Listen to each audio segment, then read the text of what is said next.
todos agora aqui presentes. Quero chamar ao palco, por favor, Ciro Gomes, uma salva de palmas ao nosso convidado.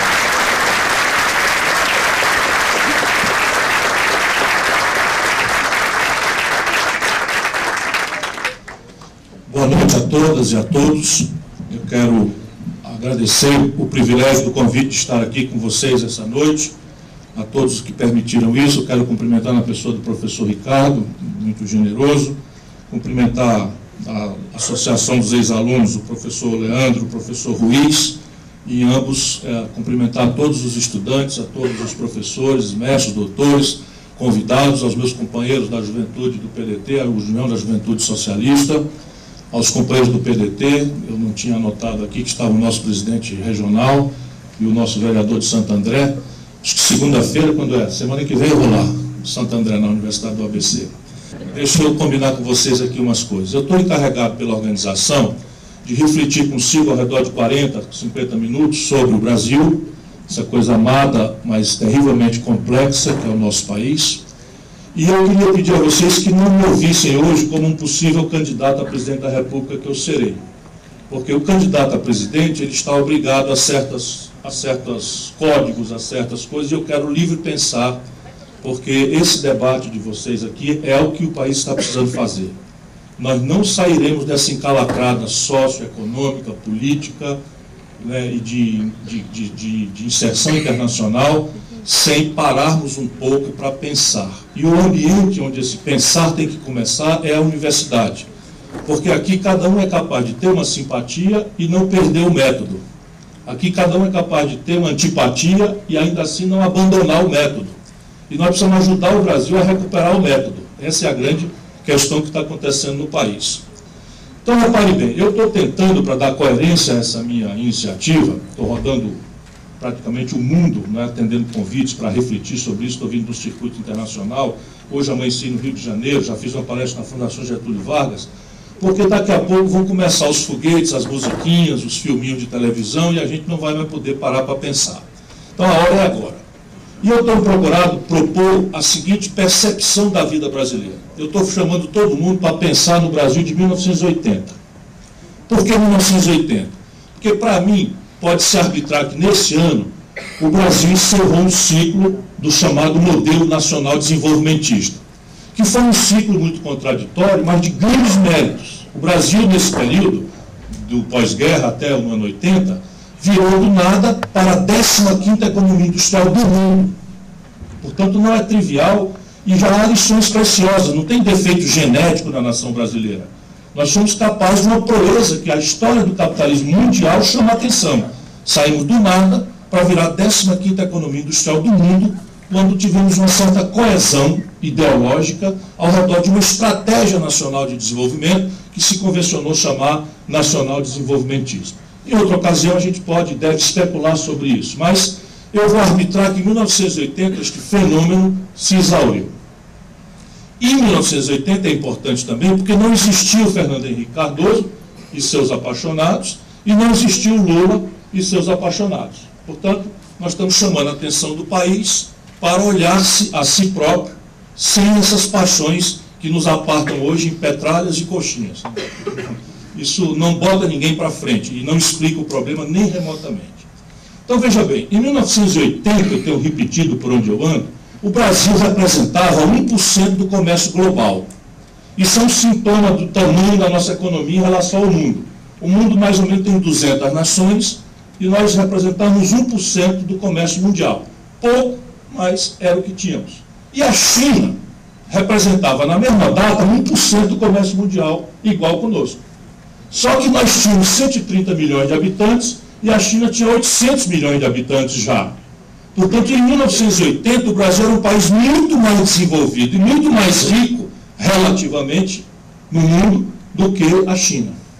Hoje, o Brasil representa 1% do comércio mundial, o mesmo que representava 40 anos atrás, e a China representa 12,5% do comércio mundial. Explodiu a China e nós atolamos.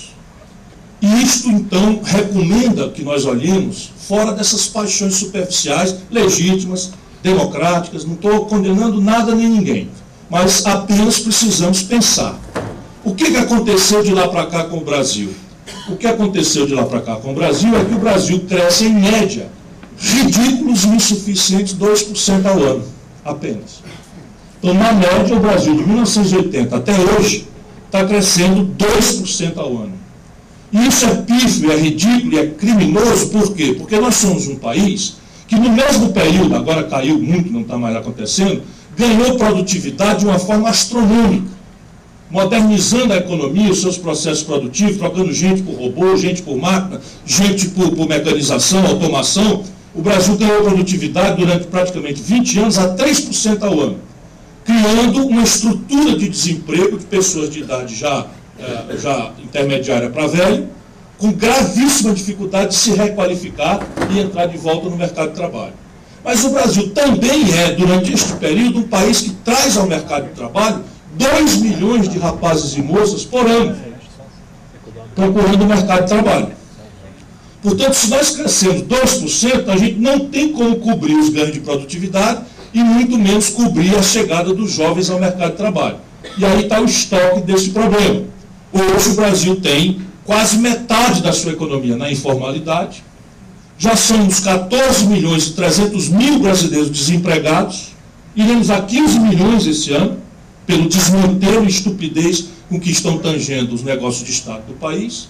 E já somos 9 milhões de brasileiros empurrados para o biscate, para o trabalho informal, circulando na rua, tentando se virar de qualquer jeito e desorganizando as cidades, a vida urbana e as economias, porque a informalidade detona qualquer ganho de produtividade que se pretenda ter, na medida que o setor formal não suporta a competição, né, pagando imposto e o Estado querendo se compensar das contradições em cima do setor formal que vai agonizante.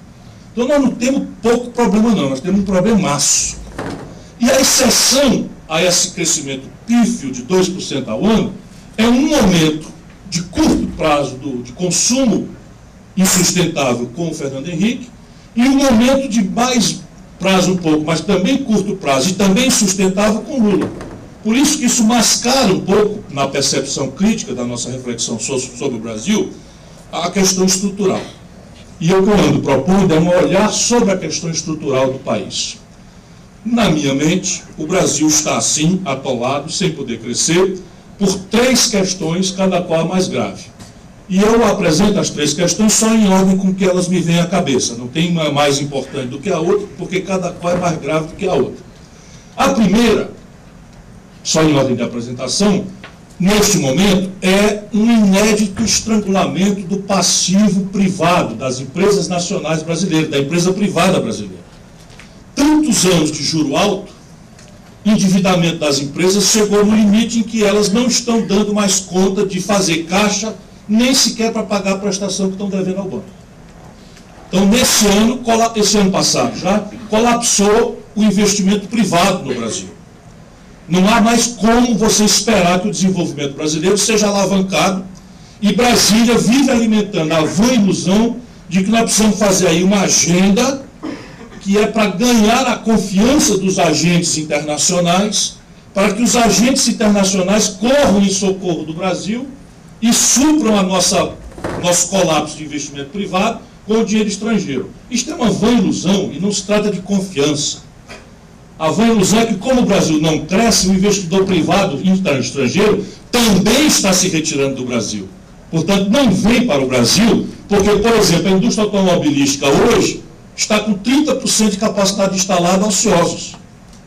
Recebe um investimento que já está feito, está dando prejuízo, porque 30% estão paradas as máquinas, por conta do colapso da economia brasileira, enfim, que nós estamos assistindo. Então aqui está o primeiro grande impeditivo do país crescer, e vamos lá, se este diagnóstico que eu estou tentando apresentar for correto, as pistas dos remédios que precisamos construir, meio que vão sendo dadas pela natureza da doença. A segunda razão, o colapso do investimento público. E aí todo mundo está tendo notícia da caricatura. Minas Gerais quebrada, Rio de Janeiro com 3 meses de funcionalismo atrasado, Rio Grande do Sul quebrado, e mais 17 estados brasileiros quebrados, e a União Federal com um déficit sem precedente este ano, que vai chegar o déficit primário a mais de 150 bilhões. É muito dinheiro mesmo. bilhões de reais. É porque é dinheiro mesmo que gente besta como eu não sabe nem contar, né? 150 bilhões de reais de déficit primário. O que vai vencer de dívida, bota mais 600 bilhões. Olha o tamanho do buraco. 600 com 150, 750 bilhões de reais. Evidentemente que você tem que rolar essa dívida e aí vai virando um buraco, um bolo vamos dizer, um rolo que vai aumentando de volume e que vai esmagar o Brasil. Mas nossa dívida vai se arredondar em 4 trilhões de reais esse ano. Nada que eles façam vai mudar, e porque estupidamente ainda sustentam os juros mais exorbitantes e imorais do planeta. Como é que a gente apura que o Estado Nacional está colapsado na sua capacidade de investimento? Apurando o orçado. No começo do ano, o que a gente pode fazer é olhar o que é que o setor público orçou, planejou investir. Normalmente há uma enorme distância entre o orçado e o praticado, a menor. Ou seja, normalmente se gasta muito menos, se investe muito menos do que o que se planejou investir. Mas vamos supor, para argumentar, que seja verdade o que está orçado. Pois bem, a União Federal está orçando, e essa definitivamente não vai cumprir, o menor volume de investimento desde a Segunda Guerra Mundial, 0,4% do PIB. Ou seja, menos de 0,5% do PIB. Só para vocês terem uma ideia, o general Geisel com Figueiredo, os últimos da ditadura, investiam 2,75% do PIB. O Lula chegou a investir 1,5% e 60% do PIB, 1,6% do PIB.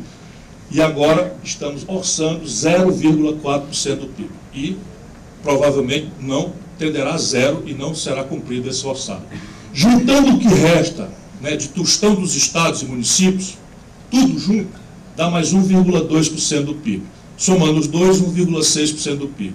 Só para vocês terem uma ideia, nós vamos pagar de juro para dívida e rolagem 9% do PIB. Então, rapaz, todos os investimentos, educação, saúde, segurança, infraestrutura, energia, estrada, porto, aeroporto, tudo, né, a babá do Michelzinho, tudo junto. Né? Ela recebe pelo Estado Nacional Brasileiro. Né? Por que eu disse isso? Só para pinicar o cara, né? Eu estou falando aqui uma coisa de nível e tal. É porque eu estou indignado mesmo. E se não rir, a gente estoura a bomba aqui. Então, repare, juntando tudo, 1,6% do PIB. E serviço da dívida para 10 mil famílias abastadas, 9% do PIB. O Brasil vai gastar esse ano com juro. Juro principal rolado. Né? Ora, isto aqui, então, também anuncia que o país está proibido de crescer porque não há investimento público com suficiência que sustente qualquer taxa de crescimento econômico. E, por fim, que é uma última causa, a qual eu preciso dar um pouquinho mais de atenção, é que o Brasil montou-se num modelo, a partir do colapso inflacionário, a partir da perversão neoliberal, que virou ideia única no planeta, etc., e as nossas emergências, nós fomos aceitando, meio que sem debater, pega os maus exemplos de um Estado corrupto, inchado, ineficiente, e fomos, né, extrapolando esses maus exemplos, essas ineficiências, para o conjunto conceitual da economia política. Então, caímos na esparrela neoliberal, que não é um palavrão, é um marco de economia política que anuncia que a tarefa de desenvolver uma nação é do mercado. O mercado, ou seja, o entrechoque concorrencial individualista, privado, é quem tem a capacidade de desenvolver. Isso não há experiência nenhuma na humanidade que sustente isso. E eu sou diferente de uma certa esquerda porque eu dou muito valor ao mercado. O mercado é uma força indispensável ao progresso humano. Já está revelado na experiência da humanidade. O mercado, melhor do que ninguém, é quem sabe garantir retorno ótimo à alocação de recursos escassos. Então, isto tudo é fato. Só que você não pode pedir do mercado, nem muito menos exigir dele, o que ele não é capaz e nem vocacionado para fazer, que é o desenvolvimento. O mercado não é capaz de fazer isso. Ele é capaz de promover o desenvolvimento dentro de um quadro de coordenação de regulações, de supressão de assimetrias competitivas, tipo domínios tecnológicos, escala, política industrial de comércio exterior, uma série de coisas que o mito neoliberal desmoralizou, e agora está aí o mundo todo em agonia, e o Trump ganha a eleição dos Estados Unidos negando tudo isso. E a tensão na Europa está estraçalhando a Europa em função também disso. E nós, no Brasil, caímos nessa esparrela, felizmente com algum cuidado, não desmontamos de todo o Estado Nacional Brasileiro. Já temos uma Petrobras, temos um Banco do Brasil, um BNDES, uma Caixa, que ainda são ferramentas que podem vir em socorro, coisa que, por exemplo, a Argentina não tem mais. A Argentina já entrou por vinagre e não tem saída para eles, porque eles caíram nessa esparrela com casca e tudo, se desindustrializaram, perderam a sua ferramentaria de financiamento e estão na mão do entrechoque especulativo dos capitais internacionais, que são curto-prazistas e arbitram ganhos especulativos como quem joga um videogame, né? Em tempo real, não tem negócio de dormir nem acordar, porque agora nós estamos indo dormir, a Malásia está acordando e a meninada está em Wall Street operando o videogame lá, tira, bota, quebra país, não quer nem saber, desde que ganhe, no curto prazo, arbitragens financeiras. Ao nós aceitarmos, em parte extensa, essa mitologia, o que aconteceu? Nós criamos um monstro no Brasil, que é um desequilíbrio estrutural nas contas do país com o estrangeiro. Chega no fim do ano, todas as nações do mundo têm que puxar sua conta da relação com o estrangeiro. Chama-se transações correntes, lá do censo, né? Então, tudo que o Brasil tem que pagar em dólar para o estrangeiro e tudo que o Brasil recebe de dólar do estrangeiro. Puxa a conta e aí a gente vê como é que as coisas estão. O que aconteceu com o Brasil? Nosso modo de viver moderno e, enfim, com a propaganda massiva, né? Compre, compre, compre, ser feliz é quem consegue acessar o bom, bonito e barato, os símbolos elementares e iconográficos do êxito social são referidos a elementos práticos de consumo, o celular de última geração, o computador de última geração, a fibra, né, do paletó que você dobra na gaveta do avião ou do ônibus e ele não amassa, os remédios, o meio de diagnóstico médico, os automóveis, o fato é o seguinte: quando o Brasil cresceu a última vez na média, que foi o ano 13 com a Dilma, se apresentou um buraco na conta do Brasil com o estrangeiro de monstruosos 124 bilhões de dólares. Por quê? Porque o nosso modo moderno de consumo é completamente sensível ao importado. Nós não produzimos esse bom, bonito e barato que nós almejamos inconscientemente como elemento, vamos dizer, caracterizador do nosso êxito social e da nossa busca angustiante pela felicidade fugidia, né? Porque a grande angústia existencial da humanidade é essa. Você achar que vai ser feliz porque compra as coisas. Na hora que você chega no patamar de comprar as coisas, o patamar muda. E você continua angustiado e frustrado. E isso, enfim, é uma especulação que está na premissa de um livro novo que eu estou escrevendo, mas eu estou comovidamente convencido disto. Ora, o ato de empreender este bom, bonito e barato não é global. A única coisa globalizada é a informação deste padrão de consumo, ao qual nós queremos ter acesso. Então, a única coisa, acreditem nisso, a única coisa que de fato está globalizada é a informação. Eu sei instantaneamente que saiu o iPhone 7 e quais são os prodígios em megapixel que eles são capazes de fazer. Eu sei imediatamente o que é que foi lançado em matéria de novos remédios, a química fina, os meios de diagnóstico médico e tal. E imediatamente eu sou informado e imediatamente minha necessidade, estimulada pela propaganda ideológica, é acessar a esse negócio aí. Resultado prático: o Brasil, em 2013, que foi a última vez que nós crescemos, ao fazer a conta entre o que nós produzimos industrializado aqui, vendemos para o estrangeiro, e o que os estrangeiros industrializaram e nós compramos para cá, deu um buraco de 124 bilhões de dólares.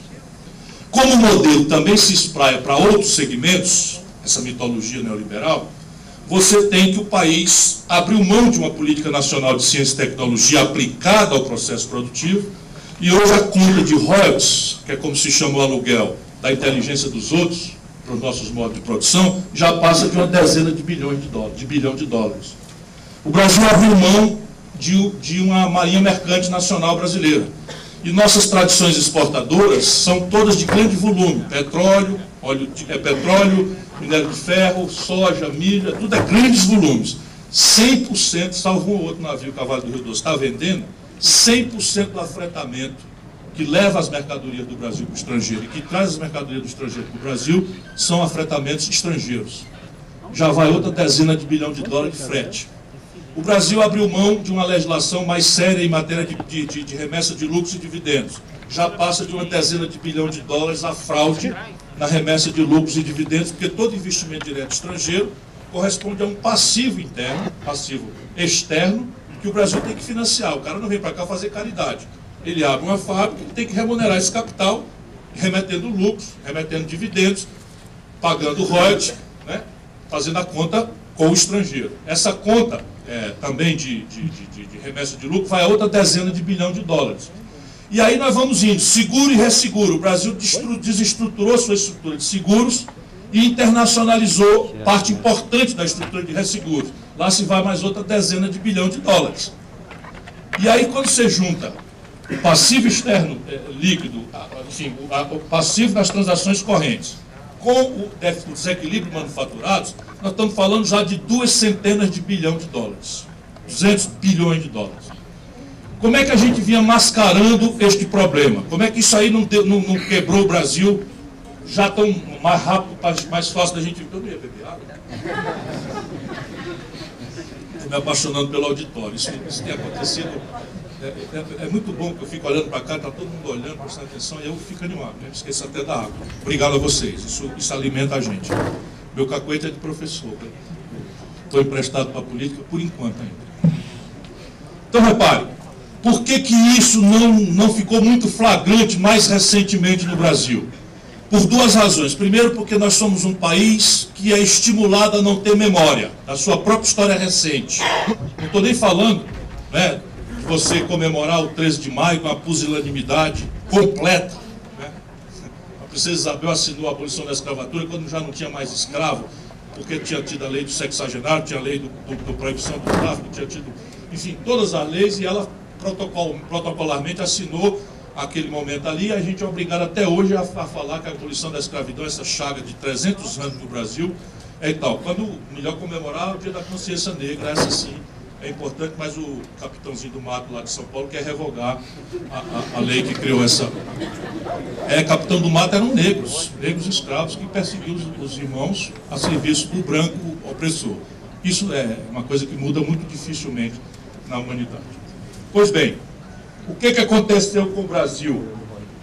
O Brasil vinha pagando ou mascarando parte desse desequilíbrio externo com um ciclo absolutamente único de preços explosivamente altos das commodities. Então vou dar um exemplo para vocês. Quando o Lula entregou para Dilma o governo, o Brasil estava vendendo uma tonelada de minério de ferro por 190 dólares. Quando a Dilma caiu, a tonelada de mesmo minério de ferro estava sendo vendida por 38 dólares. Quando o Lula entregou para a Dilma, o Brasil estava vendendo um barril de petróleo por 110 dólares. Quando a Dilma caiu, nós estávamos vendendo um barril de petróleo por 30 dólares. E assim soja, milho, não é tão violenta a queda, porque é comida, é um pouco menos elástica essa queda. Mas caiu 30%, 35%. O fato é que o Brasil tem estruturalmente, a proibir a gente de crescer, um desequilíbrio estrutural na conta com o estrangeiro, que foi apresentado de forma, primeira vez, mais explosiva com o Fernando Henrique. Por isso que eu digo que a gente não cultiva a memória nem de curto prazo, para a gente evitar cometer os mesmos erros. E isso é a culpa da elite brasileira, e não é propriamente por maldade, não. Ela é intoxicada ideologicamente. Eu vi isso muitas vezes em muitas experiências. O que aconteceu com o Fernando Henrique? Eu ajudei a fazer o Real, lá com o presidente Itamar Franco. O Real encerrou abruptamente uma crônica de 35 anos de inflação alta. E aí, inflação alta não existe por 5 anos no mundo. Na experiência empírica da humanidade, não tem 5 anos de inflação alta em canto nenhum. Porque sendo a inflação uma doença da moeda, que é o termo de troca e a referência relativa de riqueza, logo contra esta doença se esconjuram grandes consensos ou rupturas políticas. O rito é produto de uma superinflação na Alemanha. O Tratado de Versalhes impôs à Alemanha uma condição impagável e aquilo repercutiu numa inflação que em menos de 5 anos produziu o fenômeno Hitler. No Brasil, 35 anos de inflação superior a 25% ao ano. E foi preciso eu sair para a universidade, no estrangeiro, para ver o que estava no meu nariz. É que no Brasil a inflação não era uma doença da moeda. A inflação no Brasil era um mecanismo de ganhar dinheiro. Era um tributo do setor público, não consentido, extraordinariamente regressivo, e um mecanismo dos endinheirados ganharem dinheiro. pela correção monetária e os títulos indexados. Por isso que nunca houve consenso no Brasil contra o fenômeno inflacionário. Mas o que é prático para hoje é que ela era uma espécie de imposto. Como ela era uma espécie de imposto, nós encerramos abruptamente, nós imediatamente deixamos de tomar do povo, o setor público brasileiro, deixou de tomar do povo essa montanha de dinheiro. E o povo imediatamente sentiu um conforto consumista, felicitante, que imaginou pela propaganda dos políticos na época que era daqui para frente sempre vai ser melhor e diferente. Real, me lembro demais quando eu rompi, era o primeiro ano do Fernando Henrique, era real, mais do que um plano econômico, um projeto de país. Mentira! Era uma iniciativa muito séria que eu ajudei a fazer, mas muito precário. Resultado, financiamos um boom de consumo com esse dinheiro once and for all, ou seja, é um dinheiro que existe uma vez e não se replica, porque foi só uma vez que nós deixamos de cobrar, e todo mundo foi com ele a farra do consumo, com justa razão. Primeiro, porque a renda melhorou mesmo. Segundo, porque achavam, e o Lula ajudava dizendo, o Brizola ajudava dizendo, que aquilo era só um truque para ganhar a eleição. Então foi todo mundo ao consumo já. E o Brasil viveu um momento de euforia, que permitiu ao Fernando Henrique fazer a reeleição e tal. Mas, na sequência, o que acontece? Você apresenta esse desequilíbrio, que eu descrevi para vocês na conta externa. O país, quando pressiona a conta externa, a tendência, a gente pode explicar isso, que é muito simples num ambiente qualificado como esse, é que a consequência disso é uma desvalorização da moeda. Você muda o patamar da moeda. E quando você desvaloriza a moeda, você transfere para os preços. E eu vou explicar para vocês, a gente não compra dólar, mas a gente precisa dominar esse assunto. Porque a gente não compra dólar, devo repetir, mas a gente come pão e pizza no domingo. Pão e pizza é trigo. O Brasil não produz trigo, então nós temos que comprar trigo do estrangeiro e pagar em dólar. Se eu precisava de R$ 1,75 para comprar $1 de trigo, e passo a precisar de R$ 4 para comprar o mesmo dólar de trigo, o preço do trigo sobe, o preço do pão sobe, o preço da pizza sobe.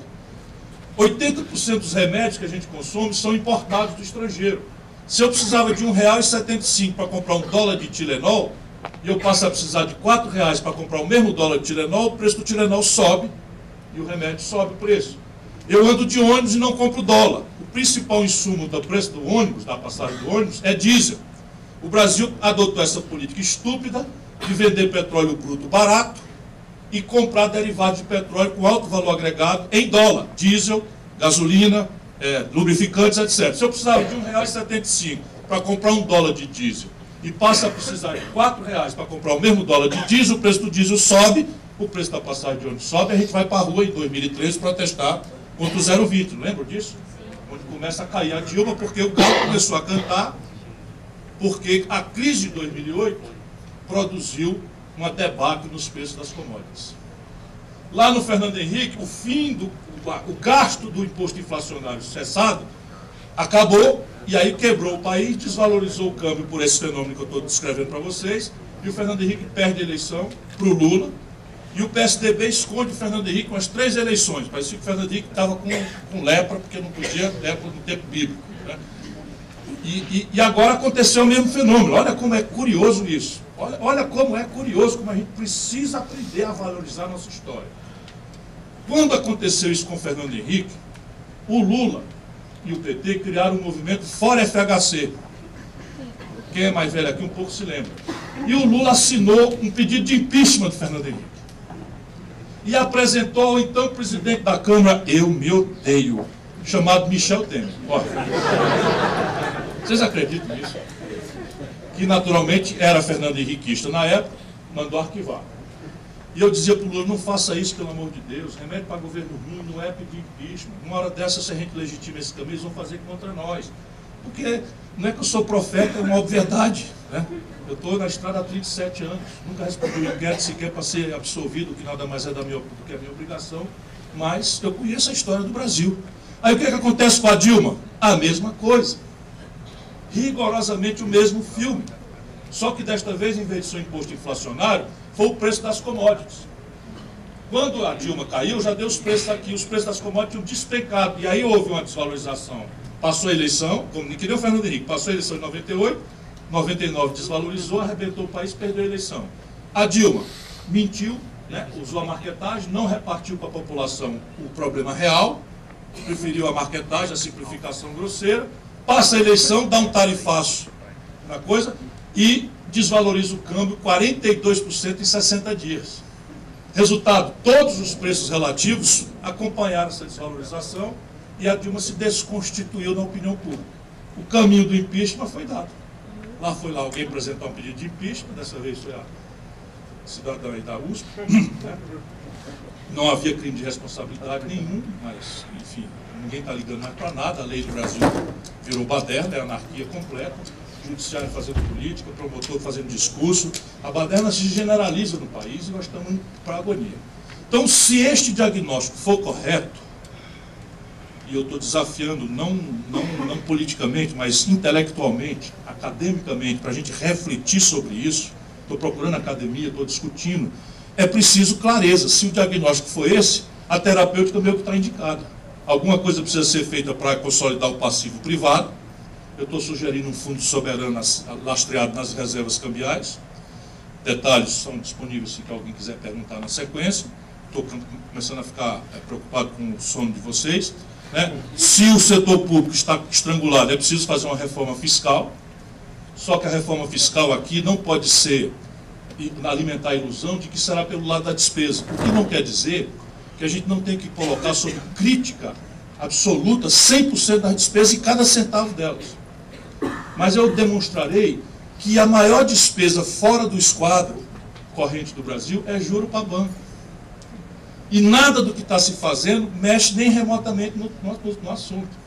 O Brasil gasta por cabeça menos do que necessário em saúde, em educação e em segurança. Só para ter clareza que mesmo numa acepção de Estado mínimo, o gasto corrente brasileiro, ainda que tenha eficiências a ser ganhas, tem muito desperdício, muita corrupção, muito desvio, mas ainda assim o Brasil tem menos gasto em defesa, saúde, segurança e educação do que o mínimo necessário para países do nosso padrão. O que quer dizer que nós temos que rever o quadro fiscal brasileiro, tornando o nosso sistema tributário mais progressivo. Ou seja, avançando para diminuir os tributos sobre trabalho e investimento e aumentando os tributos progressivamente sobre retenção especulativa de propriedade e capital, heranças e doações, lucros e dividendos, exposto à produção e à rentabilidade das empresas e desonerar o investimento, que é o que nós temos que fazer. Também detalhes estão disponíveis se alguém tiver curiosidade para isso. Um sistema previdenciário de capitalização, o grande desafio é a transição, mas é possível fazer, para elevar a formação bruta de capital do país. Detalhes estão disponíveis, se quiserem refletir sobre isso.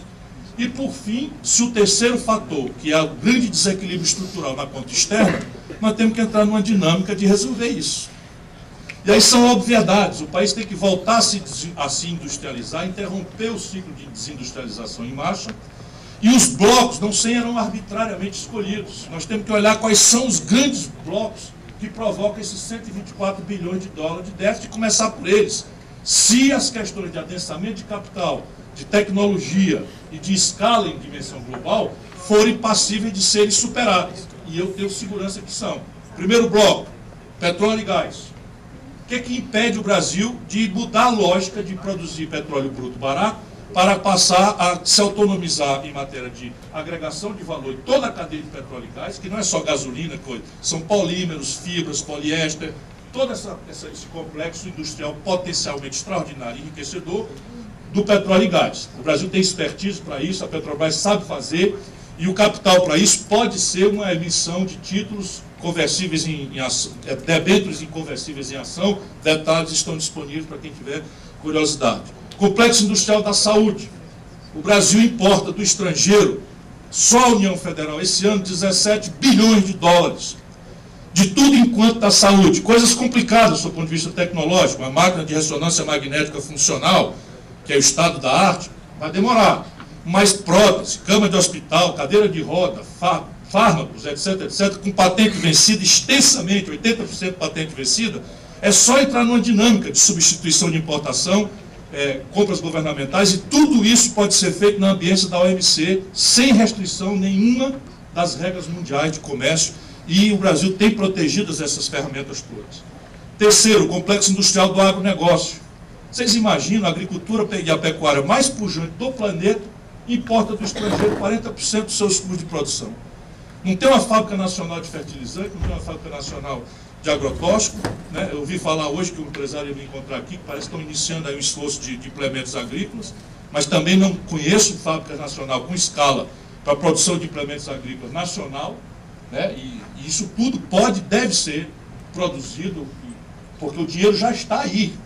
Toda a minha preocupação é dizer de onde é que vem o dinheiro, se a gente quiser fazer um negócio desse. Trata-se de outros arranjos, mas a questão do dinheiro, das tecnologias, você tem como equacionar. E a questão de... Vou fazer o quarto e último bloco, só exemplar, que é o Complexo Industrial da Defesa. O Brasil gasta uma boa dezena de bilhão, umas 2 dezenas de bilhão com defesa, e praticamente todos os insumos das nossas Forças Armadas são importados. Praticamente, com poucas raras exceções, nós estamos importando tudo. Nós estamos fazendo as comunicações militares brasileiras para o satélite norte-americano.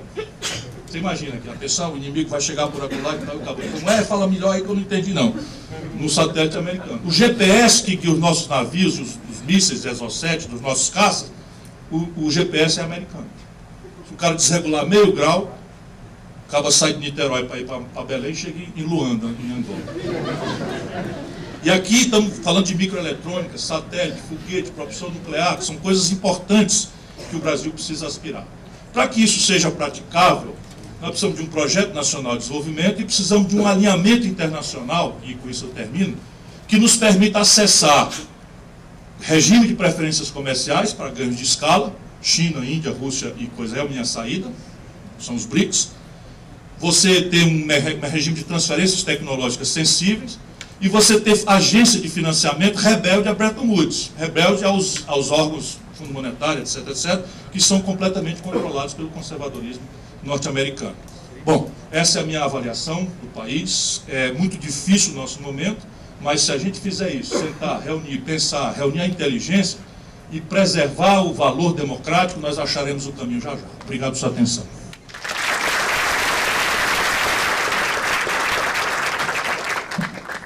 Pessoal, nós iniciaremos agora, então, uma rodada de perguntas. Peço para a gente ter objetividade nas questões, para que possamos melhor aproveitar o tempo e a organização dos nossos convidados. Por favor, ali nós temos uma lá no fundo também. Boa noite, meu nome é Fernando, estudante de Direito, sexto semestre. Professor, acerca da privatização do Pedro Parente da Petrobras, certa feita eu ouvi o senhor dizer que todo negócio feito será desfeito. Com a Total, com a Statoil, sei lá qual for a empresa, o senhor eleito, tem meu voto, será desfeito. Não, é sério, já votei. Obrigado. Continuo. E eu queria algo, paper curto, algo sucinto, explicar para o pessoal que não entende, aqui, enfim, aqui acho que é o melhor que entende, mas está gravado, o pessoal vai para o YouTube, explicar acerca da Petrobras, o tamanho da Petrobras, o que é a Petrobras, que tem perto de 15 bilhões de dívida, mas recebeu 400 bilhões de dívida, privatizou, recebeu perto de 15, e recebíveis tem algo que não, enfim, miseravelmente 50 bilhões de barris, miseravelmente. Me corrija se eu estiver errado. É muito mais. Então, é muito mais. Miseravelmente dizendo. Obrigado. Bom, petróleo ainda é o X da questão global. É em nome dele, embora se disfarce por outras retóricas, que o mundo vive as piores conflagrações bélicas modernamente. É em nome dele que o Oriente Médio inteiro está desestabilizado e em processo de agravamento dessa desestabilização. É por causa dele que a humanidade hoje tem a vergonha, eu deveria ter a vergonha de ter 65 milhões de seres humanos refugiados. São homens, mulheres de carne e osso, filhos nossos, avós nossos, vivendo em barracas no inverno europeu e discriminados, porque também desorganizam completamente os mercados de trabalho para onde vão. É em nome do petróleo. E no mundo do petróleo não tem brincadeira nem criancinha. Ou são estatais ou são as 7 irmãs do oligopólio global. O Brasil tem autossuficiência e tem excedentes ainda imponderáveis. podendo ser a grande nação provedora, não de petróleo bruto, mas de todos os derivados com altíssimo valor agregado. Porque ninguém sabe ainda a quantidade que temos no pré-sal. E aqui não cabe coisa assim, por que é importante manter estatal? Não é por amor a estatismo, eu sou como o Deng Xiaoping. Eu acho que o mais importante é que o gato, não importa a cor dele, importa que ele caça o rato. Essa é uma frase do Deng Xiaoping, que é o antecessor desse extraordinário experimento chinês. Então eu não tenho nenhum problema, como já tentei demonstrar, de iniciativa privada. Mas é que no mundo do petróleo, a oscilação de barril, como eu tentei demonstrar, é violenta. E um país como o nosso, que no passado já quebrou por causa disso, não tem nenhuma razão para se submeter às oscilações de preços internacionais. Aqui é custo mais rentabilidade. E nós podemos ter, né, um lucro extraordinário vinculado, foi o que nós fizemos na lei de partilha, abrindo mão de 70%. Aceitamos nos associar em 70%, apenas retendo 30% do acervo para a Petrobras, primeiro para remunerar o grande investimento que ela fez para descobrir e cubar o pré-sal e as tecnologias para explorar o que não existe no mundo. E na hora da onça beber água, essa gente acabou com a lei de partilha. E repare bem o que aconteceu. O campo de Caracará, por isso que eu anunciei isso e reafirmo aqui, o campo de Caracará foi vendido para uma estatal da Noruega. Então repare bem, nós estamos privatizando e quem vem comprar é uma estatal da Noruega. Sabe por quanto saiu o barril de petróleo? Nessa venda canalha que foi feita, não tem outra palavra, $1,35. O barril, mais barato do que uma lata de Coca-Cola. Foi isso mesmo que vocês ouviram. Percebe? Isso não acontece por acaso. É evidente que eu estou falando do petróleo ainda lá embaixo. Então eu não estou comparando o barril de petróleo cá em cima com ele lá embaixo. Mas nunca houve no mercado mundial de petróleo alguém vender reserva a 1,35. Nunca houve. É 7, é 9, é 8, é 6, é 6,5, dependendo do custo de produção e da escala dessa produção. Não. $1,35, meu companheiro. Então não tenho a menor dúvida, se um dia eu for eleito presidente do Brasil, todos os postos que tiverem sido vendidos do golpe para frente, com esses indicadores de corrupção, serão expropriados. Portanto, ninguém se engane, né, e cuide de me matar antes, porque se eu for, vai ser assim.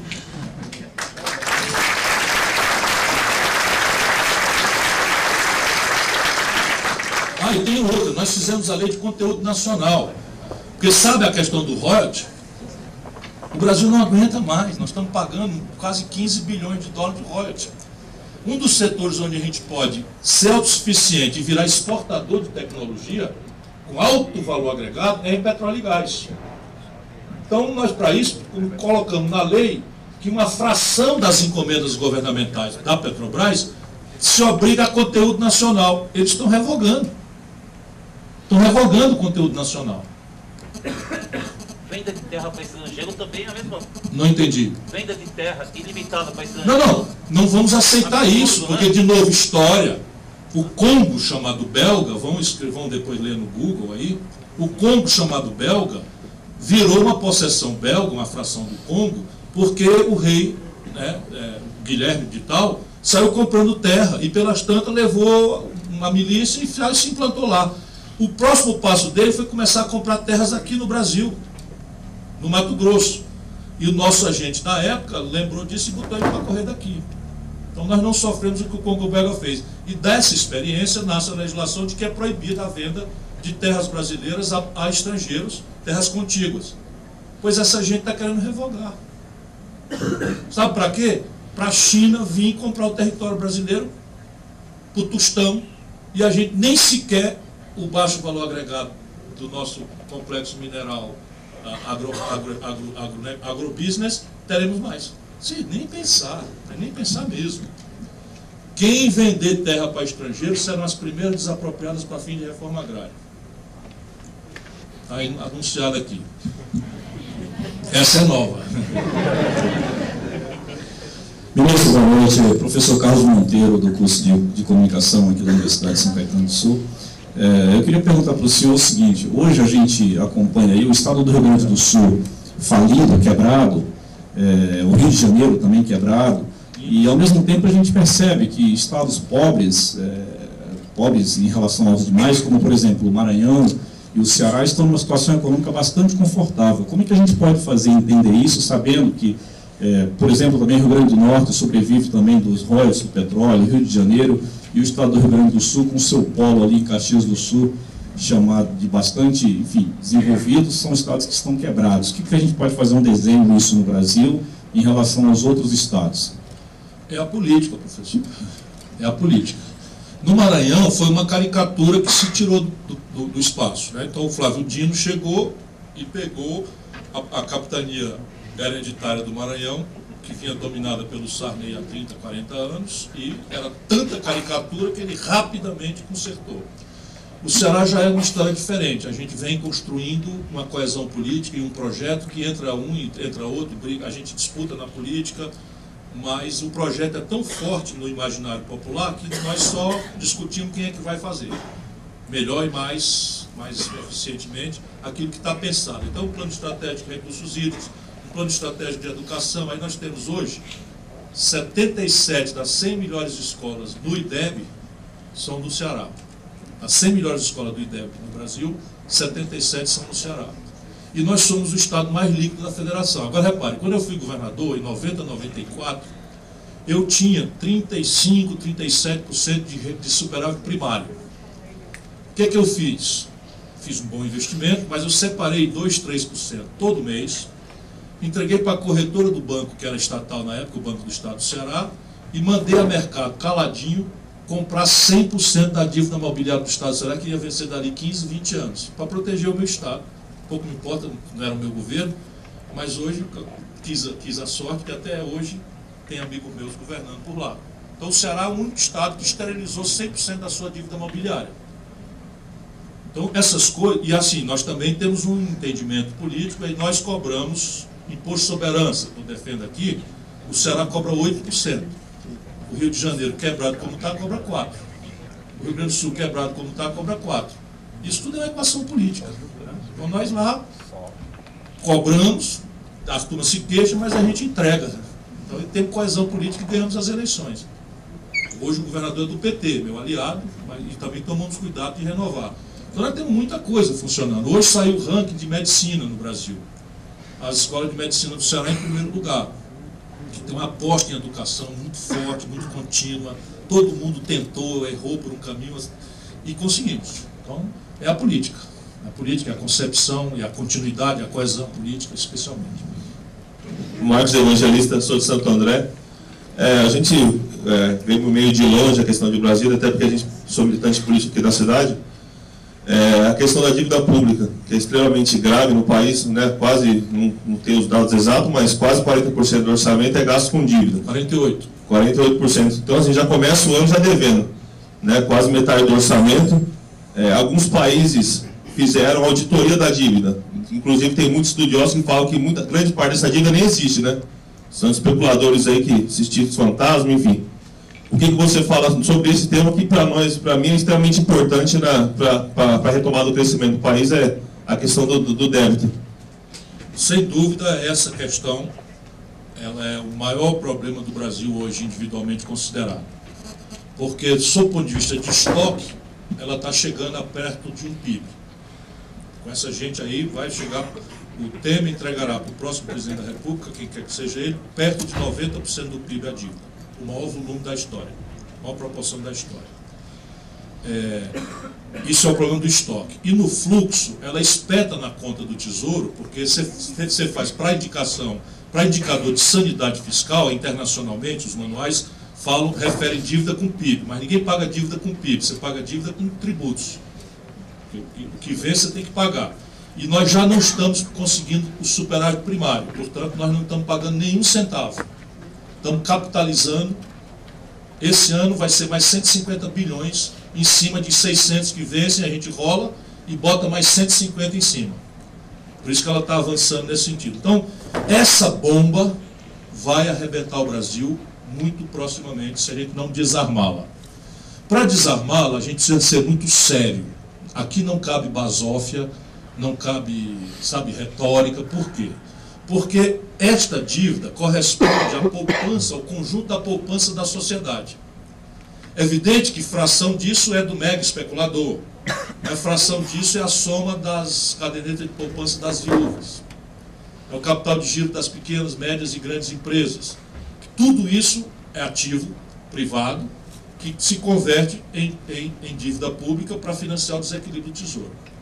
Então, não pode se brincar com isso. Agora, a auditoria da dívida é preciso ser feita, nem que seja para encerrar esta constrangedora especulação de que parte dessa dívida é fraude. Então, a ideia é o seguinte: pagar cada centavo no seu vencimento, em respeito aos contratos e a lógica de que essa dívida corresponde à poupança da sociedade, mas auditá-la de maneira a dar absoluta transparência e controle social. E, em qualquer circunstância, trabalhar mudando o patamar, o formato de manejar a política econômica, para corrigir os preços relativos centrais da economia, especialmente dois: a taxa de câmbio, que deve achar um ponto de equilíbrio em que seja mais barato você sair de São Caetano para Fortaleza do que sair daqui para Miami. Porque quando a taxa de câmbio está inversa, você fica mais barato sair de São Caetano para Miami do que ir para Fortaleza. Quando todo mundo aqui já sabe que Fortaleza é 1000 vezes melhor do que Miami. Não é verdade? Eu acho, pelo menos. Segundo, o preço relativo é a taxa de juros. Se a taxa de juros, por que eu falo tanto nisso? Porque a taxa de juros no Brasil, por média, há 40 anos, está situada acima da rentabilidade média dos negócios da economia real. Ou seja, se eu botar uma roça, uma fábrica ou um comércio, o lucro que eu tenho é consistentemente menor, na média, do que o juro que o governo paga por um papel. Por isso a economia para, entre outras razões. Porque se eu tenho dinheiro, é melhor botar no banco, no papel do governo, do que correr risco no negócio. Mas, na média, eu não tenho dinheiro. Então, como é que eu vou tomar dinheiro emprestado do banco para botar no negócio cujo lucro é menor do que a prestação que eu tenho que pagar por hora? Então, é preciso trazer a taxa de juros para um patamar inferior à rentabilidade média dos negócios. Isso não é trivial, porque a tarefa do Banco Central, que é garantir a sanidade, a saúde da moeda, no Brasil está deformada por essa metodologia que foi introduzida pelo Fernando Henrique e mantida pelo Lula, que eles chamam de meta de inflação. Você tem que mandatar o Banco Central como o Banco Central do mundo inteiro é mandatado. O Banco Central do mundo inteiro, o Fed americano, por exemplo, é mandatado para perseguir a menor inflação a pleno emprego. Então é uma contradição. O Banco Central tem que estar com um olho na inflação e outro no nível de atividade econômica. O Banco Central brasileiro é só um olho fictício na inflação, porque a inflação que nós tivemos agora foi câmbio e tarifa de governo, sobre os quais taxa de juros não tem nenhum efeito. Percebe? Então é um grande negociado. Nós temos que desarmar essa negociada. Boa noite. Meu nome é Vitor, curso 7º semestre em Economia. Muito bem, Vitor. Perdoe minhas heresias aqui. A respeito do que foi falado do petróleo, podemos dizer que não sabemos utilizá-lo de forma correta. Queria saber se o senhor pudesse falar um pouco da importância do nióbio para a nossa economia. Eu, no passado, fui conhecer a mina de nióbio, famosa mina de nióbio, lá em Araxá, na região de Araxá, em Minas Gerais, e é uma mina explorada pelos ex-donos do Unibanco, que são os Moreira Salles. E de um tempo para cá, eu tenho ouvido muitas pessoas falar, o nióbio, vamos botar o povo aqui na jogada, o nióbio é um minério que, se associando ao aço, faz uma liga muito sólida, muito forte, que resiste a grandes pressões, a pressões extremas, e mais que isso, resiste a calores extremos. Então é uma liga que é absolutamente imperativa para toda a indústria aeroespacial, que precisa dessa liga para grandes pressões e grandes calores. Então ela tem um valor sensível muito grande. Consta que o Brasil detém 98% das reservas globais de nióbio, e, apesar disso, o Canadá e a Inglaterra dominam o comércio global de nióbio. Mas isso é assim, por exemplo, em diamante. A maior produtora de diamante é a África do Sul, e quem domina é a Antuérpia. Então você tem uma série de distorções do comércio global que tem a ver com cadeias de comercialização, etc, etc. É preciso estudar isso, se não está havendo subfaturamento na exportação com a guarda da diferença lá fora. É preciso estudar isso. Mas até o presente momento não consta que o nióbio é propriamente esta riqueza tão enriquecedora, que hoje tem uma certa teoria da conspiração aí. Eu não abro mão de estudar isso, porque virou um assunto que a população está cobrando. E a gente precisa, de novo, nem que seja para esclarecer, fazer uma auditoria nesse assunto aí. Olá, boa noite. Olá, boa noite. Sou o Luiz, sou do grupo de logística, do 5º semestre de logística da FATEC Mauá. Você falou um pouco da automação industrial, que isso contribui para que o país seja mais competitivo no mercado mundial. Eu gostaria que o senhor falasse um pouco sobre a importância de bons caminhos logísticos, né, dos gargalos que o Brasil enfrenta, e como o governo, ou como os governos, eles podem contribuir para que não sofra, né, tanto com os gargalos logísticos que o Brasil enfrenta atualmente para a exportação do milho, da soja e tudo mais. Bom, como toda pergunta inteligente, ela traz a semente da resposta, né? Então, você tem, em momentos de depressão econômica, com o setor privado estrangulado no financiamento, como eu tentei demonstrar, toda e qualquer reserva que o setor público conseguir fazer, ele tem que fazer uma aposta em emancipação do capital humano, ou seja, qualificar a educação, e fazer uma aposta profunda numa modernização rápida, profunda e estratégica na sua logística. Porque é um dinheiro que volta nos custos de transferência atenuados, no ganho de mercado, etc, etc. Só para você ter uma ideia, a grande questão estratégica do Brasil é um erro de formulação lá do passado. Nós não tínhamos ainda a hiperurbanização, portanto não é um erro tão claro na data. Mas hoje, olhando para trás, nós insistimos nesse erro, que é uma modal de rodoviária para um país que tem os seus centros de produção estratégicos no fundo, no interior, e sua população a 200 quilômetros do litoral, em 8.400 quilômetros de costa. Portanto, a grande logística nossa deveria ser ferroviária e cabotagem, nunca rodoviária, né? Só para complementar, eu estou fazendo uma pesquisa agora justamente sobre essa subutilização da malha ferroviária no sucateamento. E aí qual é a grande questão? Sim, você tem. Só que, por exemplo, o modal ferroviário ele se compensa quando tem grandes quantidades. O Brasil, ele basicamente exporta naquele corredor de soja ou agronegócio, ou alguma outra atividade ele sustentaria esse modal? Basicamente, mineração e agronegócio basicamente sustentam isso. Basicamente sustentam, né? Só que você tem os grandes equívocos. Eu venho de ser presidente da Transnordestina. Sim, foi o que eu perguntei. Então eu fiz um estudo que não tinha. Eu fiz um estudo de mercados potenciais, porque a turma só fica fazendo cálculo no mercado real. Então alguém vai produzir soja em escala no Piauí e retirar isso para o estrada vicinal? Tem alguém produzindo lá e tirando para o estrada vicinal. E se eu meto uma ferrovia que reduz em 10% o custo de transferência, cabra 90%, eu tenho uma explosão de soja, papel e celulose, etc, etc. Depois você tem uma mina de minério de ferro que a Platts, que a gente chama o preço do minério de ferro, Platts de 50, 55 dólares, não paga frete rodoviário. Mas se eu chego com o trem, via viável. Então tem lá 1000 ocorrências minerais, ou seja, de novo é Keynes. É a infraestrutura detonando a atividade produtiva e não a inversa busca passiva de a ferrovia buscar a carga que já existe. Isso eu não tenho a menor dúvida. Na hora que você verticalizar Norte-Sul, fizer os tramos, Rondonópolis para cá, fizer a transoceânica com os chineses, fizer a conexão da Transnordestina com Suape, Pecém e fazer uma perna descendo para Luiz Eduardo Magalhães ali no oeste da Bahia, é um boom de produção que explode, por causa da logística. Boa noite, meu nome é Karen e eu queria fazer uma pergunta para o senhor referente à reforma da Previdência. Dia 28 agora a gente teve um desespero muito grande, porque a classe em si que seria afetada seríamos nós, trabalhadores, e foi um cenário em que realmente me desesperou. E o caso do Michel Temer, eu acredito que tenha sido um escândalo, foi o que deu uma segurada nessa reforma. E eu li que mesmo que o Michel não consiga, não tenha força para levantar essa reforma agora, um futuro governante ele vai ser pressionado para que essa reforma seja feita. Eu queria saber o posicionamento do senhor. O que o senhor acha a respeito dessa reforma da Previdência e uma saída para esse futuro governante, para que ele não aprove da forma em que os trabalhadores da classe baixa que serão prejudicados? De novo, a pergunta inteligente traz a semente da resposta. Então, a questão básica é o seguinte: nós não podemos rejeitar, em princípio, o debate sobre a Previdência Social, a sua sustentabilidade, seu equilíbrio a futuro. Por quê? Porque a demografia brasileira está mudando dramaticamente. Nós éramos um país muito jovem, hoje somos um país de gatões da meia-idade, tipo o orador que vos fala, e a caminho de ser um país de mais idosos, uma pirâmide etária invertida.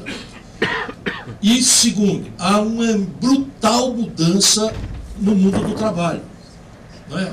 Com a robótica, a automação, de maneira que você estressar todo o financiamento da Previdência numa relação hierarquizada, tradicional, de carteira assinada patrão-empregado, não será viável proximamente.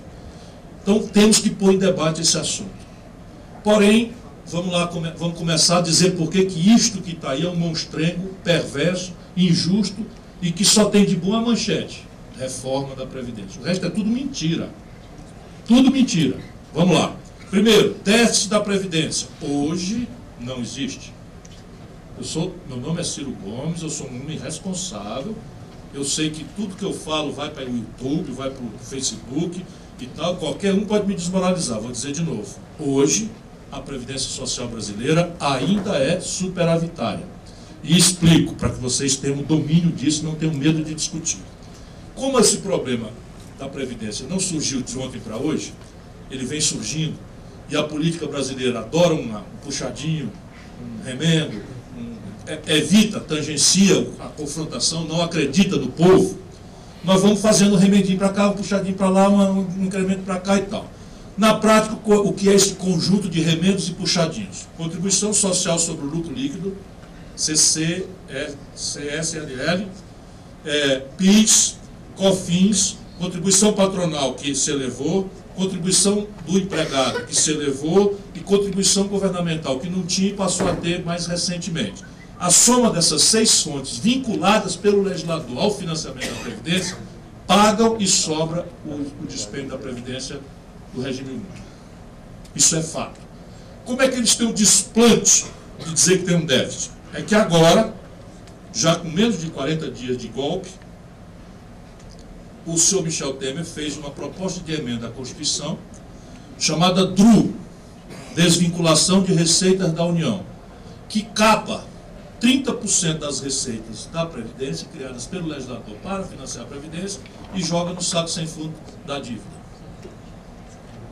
E aí apresenta-se um déficit de 180 bilhões de reais.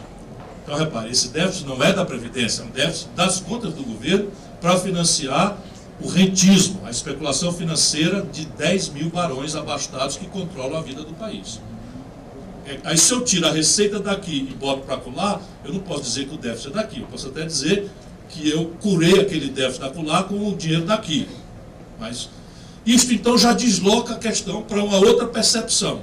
E a percepção é: mesmo assim, o Brasil está numa depressão econômica com 14 milhões e 300 mil desempregados e 9 milhões de trabalhadores da informalidade. Em tese, eu preciso simular o que aconteceria com as receitas da Previdência se esses 14 milhões viessem ao mercado de trabalho e os 9 milhões viessem também.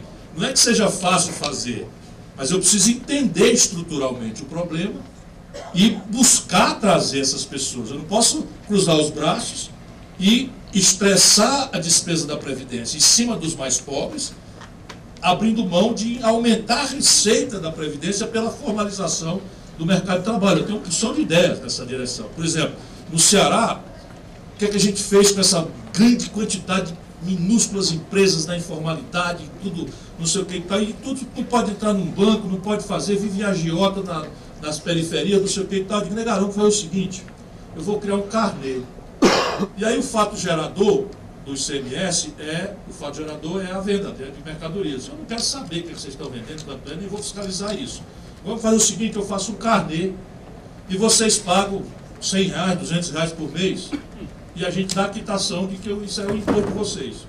Resultado, formalizamos milhões de pequenos empreendedores, eles estão podendo ir ao mercado, dar garantia, tomar dinheiro emprestado, etc, etc, e todos quitados com o fisco, e a gente arrecadou uma fortuna.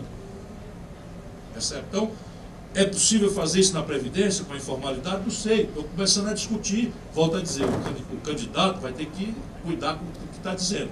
Porque o que eu disser como candidato eu vou cumprir. Mas um livre pensador está pedindo gente para criticar as loucuras que eu penso, né? Agora, qual é a perversão máxima dessa gente aí? É que 2% 2% dos beneficiários da Previdência Social brasileira levam mais de 1/3 de toda a despesa. E ninguém mexeu uma linha com nenhum desses privilégios. Percebe? Essa é a grande questão pela qual eu me antagonizo com isso. Não é possível você equalizar a idade mínima de mulher quando a extensa realidade brasileira ainda é a mulher com a dupla jornada de trabalho. Não é razoável você tratar a idade mínima com um camarada que trabalha no ar-condicionado de gravata com um trabalhador rural, do semiárido do Nordeste, do fundão da Amazônia ou do Vale do Ribeiro de São Paulo. Se você nasce num bairro pobre de São Paulo, Capão, não sei o que, Capão Redondo, não sei o que e tal, a expectativa de vida não é 60 anos. Então não é razoável, é tosco o que eles estão propondo e não resolve nada. Agora, olha lá, os privilégios, não mexer em promotor, não mexer em procurador, não mexer em juiz. Nós estávamos conversando ali com o oficial de justiça, exorbitante salário, tudo livre. Só nas Forças Armadas tem 580 mil pensionistas de terceira geração que não casam formalmente para continuar com coisa. Não estou dizendo que vou revogar nada disso, mas é preciso colocar em perspectiva que não é possível aferrar no lombo do povo mais pobre sem um pacto que equacione essas coisas aí. Eu, Ciro Gomes, não sei se já falei hoje aqui, Ciro Gomes, aos 36 anos, implementei o direito legal de receber 3 pensões mensais vitalícias no valor de R$82 mil por mês. Estou contando agora para ter moral para escolher o brasileiro. Nunca aceitei receber. O senhor Michel Temer tem 3, aos 55 anos. Isso, qual é a moral que tem? Tá certo? Agora é preciso protestar, é preciso esquentar o protesto. Então, pôr em perspectiva um debate sobre Previdência, eu farei também. Mas não será com pressa, não será com ideia fixa, e será assim. Em perspectiva, eu quero propor um regime novo, de capitalização público, e o grande desafio será a transição, e eu tenho algumas ideias para ela também. Mas a ideia é criar uma previdência a futuro que não dependa mais da incidência sobre folha de pagamento, mas sim de uma conta de capitalização pública e administrada por coletivos escolhidos por concurso público, premiados e punidos pelo êxito na aplicação desses recursos. Boa noite. Boa noite. Meu nome é Gisele, estou no último semestre de Ciências Econômicas. E a minha pergunta, na verdade, é um combo de duas. Muito se fala sobre a dívida, né, e sobretudo sobre as despesas correntes aos juros da dívida pública, né. O senhor mencionou na sua palestra um pouco, gostaria que o senhor falasse mais um pouco sobre as suas conversas, como seriam feitas a tratativa dos juros com os bancos. Gostaria de ouvir um pouco mais, que isso é uma coisa que ninguém toca quase no assunto, principalmente no atual governo, né, e também talvez pelo viés do Banco Central atual, né, quem está levando. E a outra pergunta minha é em relação à parte do corte das despesas, qual seria o seu posicionamento em relação à parte de ver a parte de administração pública visando uma administração com maior eficiência e eficácia para chegar a longo prazo numa efetividade da gestão, por exemplo, da saúde, da educação, que é o que está tendo que seriam os cortes ou o cenário, né, de gastos de 2017, né, atual, da PEC. Bom, obrigado pela sua pergunta, é bastante inteligente e consulta a centralidade da transição. Eu acho que qualquer brasileiro que queira assumir o governo Brasil para fazer história, tem que convocar a sociedade a debater sem nenhum preconceito, nem reserva de valor, 100% das receitas e 100% das despesas. Ideia radical mesmo, tá aqui, ó. Abrir a conta publicamente, está aqui, olha, o Brasil está gastando X com tal coisa, Y com tal coisa, J com tal coisa, Z com tal coisa, etc, etc. O Brasil está arrecadando Y, não sei de que, W, não sei de que, papapá e tal. Vamos redesenhar esse pacto aqui. E eu sou muito a favor, talvez cacuete de professor, mas eu já fui governador, prefeito e tal, então não posso ser acusado de ser um teórico, né? Eu já fiz muito isso, é o pacto em que você idealiza uma coisa e choca a coisa idealizada, que você partilha com as pessoas, com a realidade. Nessa questão específica é assim, existe uma ferramenta de administração moderna, de serviço público, que é orçamento discriminado de recursos humanos. Você convoca as universidades, há uma expertise já no Brasil, e você idealiza uma administração segundo estándares. Então a Organização Mundial de Saúde diz que é preciso ter um leito hospital por X mil habitantes. Idealiza. O Brasil precisa ter X mil leitos de coisa. A Unesco diz que é preciso ter o X gasto por cabeça ano para ter um padrão de educação e tal. Idealiza e tal. Depois que você idealizar essa administração, pelos estándares, vou ser pleonástico, ideais, né? Você imagina os estándares ideais, você formula, está aqui, a administração brasileira, um modelo para cumprir os melhores padrões internacionalmente reconhecidos, deveria ser assim.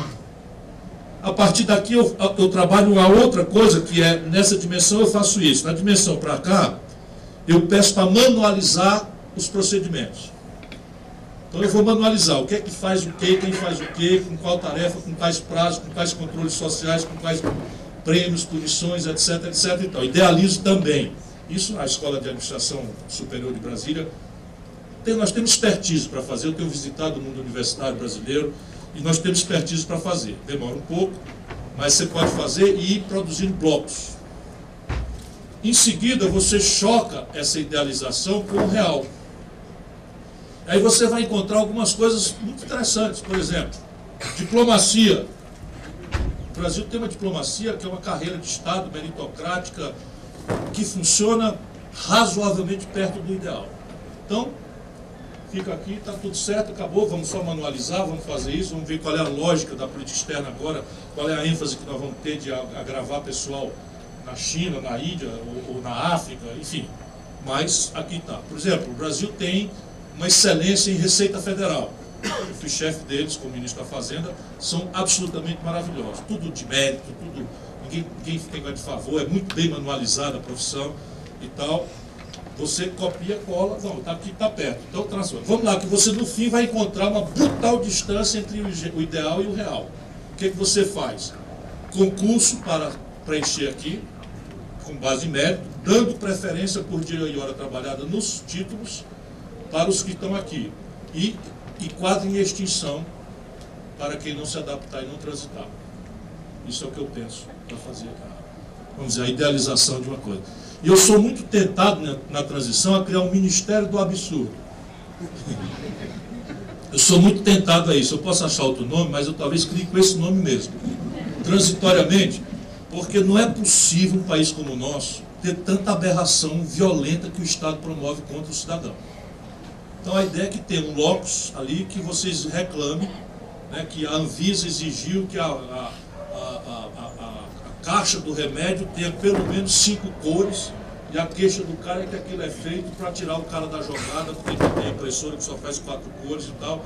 Então eu pretendo fazer um fast track, que é o Ministério do Absurdo, que as pessoas vão denunciar e vai todo dia vai trazer para mim um negócio para eu revogar, limpar e tal, para a gente ir criando essa lógica de que a administração é amiga, é friendly à sociedade, e porém controlada por ela.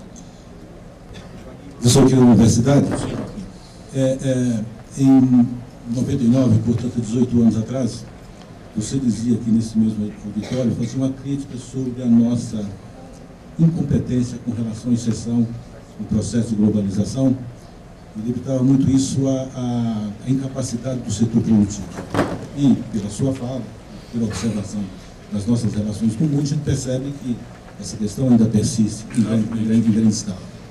Agora, pensando um pouco na questão de inserção política no mundo, como você vê um país como o nosso, com as nossas dimensões geográficas, você acha que é importante a gente pensar se firmar, por exemplo, como uma média potência e dedicar esforços de cooperação, por exemplo, com a América Latina, com a África, ou dedicarmos apenas a desenvolver ações que resolvam os nossos graves problemas internos? Como é que você vê isso? Então, o Brasil tem um papel a cumprir para a humanidade. No amor que eu tenho e no conhecimento que eu tenho, parte do mundo e do potencial brasileiro, o Brasil pode ser um experimento civilizatório exemplar para o mundo. Portanto, nós temos que cuidar da nossa vida, resolver pragmaticamente os nossos problemas, mas nós devemos atuar na ordem internacional em vários campos e sem sentir nenhuma contradição, porque o bilateralismo comercial transforma o Brasil numa bodega. Nós não somos uma bodega. Que é o que essa gente está fazendo aí hoje. Porém, essa ideia de um esquerdismo estudantil na ordem internacional também não é o que interessa ao Brasil. O Brasil tem que ter um projeto nacional e buscar a consignação internacional para que esse projeto seja viável. E aí você tem algumas coisas concretas. Você tem que resolver essa relação muito mal resolvida com os americanos. E falta ao Brasil um projeto para opor ao que os americanos, por omissão, querem de nós. Para eles, nós estamos reservados como um certo celeiro de commodities, como a China. A China também planeja para o Brasil um celeiro de commodities. Evidentemente que nós não podemos aceitar isso. E até topamos ser um celeiro de commodities, temos potencial para isso, mas queremos mais. Em matéria de transferências tecnológicas, em matéria de preferências comerciais, né? E queremos também liberdade institucional para aplicar os créditos internacionais que vieram ao país, para adaptar a nossa realidade àquilo que nós queremos. Mas o Brasil deve lutar por uma ordem multipolar, deve lutar pela solução pacífica dos conflitos, pela não intervenção em assuntos domésticos, e nós não temos simpatia pela busca boba, na minha opinião, de cadeira do Conselho de Segurança. Não vou retirar essa postulação, mas não vou botar peso nisso, se eu amanhã servir ao Brasil como presidente. Acho fundamental, a minha assinatura está no Tratado de Ouro Preto, que fez o Mercosul. Acho importante a gente evoluir com eles para nos entendermos com a Unasul e juntos estabelecermos caminhos, e o grande inovador caminho são os BRICS. Oi, meu nome é Luiz Marcelo, eu sou mestrando em Políticas Públicas pela UFABC. E aí eu queria que falasse um pouquinho da questão política. Como resolver o embrólio político que o Brasil se tornou? Como aproximar o cidadão de um projeto, da construção de um projeto político que não está, me parece que não tem essa disputa ideológica, não está permitindo isso. E aí como é que pode surgir uma candidatura que consiga ter essa aderência social? Essa é a minha grande questão, né? Então, eu deveria, teoricamente, dizer pura e simples e humildemente, sei não. Mas, repare, eu não posso dizer sei não, porque eu tenho que ajudar a construir o caminho. Então, repare, de trás para diante, todos os presidentes da República eleitos no Brasil, todos, sem exceção de nenhum, tiveram 6 meses de unanimidade no Congresso. Aqui é uma coisa despolitizada e é vamos dizer, um curto-circuito na lógica de impasses que é inerente ao presidencialismo. Como você elege simultaneamente o presidente e a maioria, esse presidente teve 60, 58, 60 milhões de votos, os políticos meio que encolhem à luz da recente constituição do mandato presidencial. Portanto, o tempo aqui é crítico.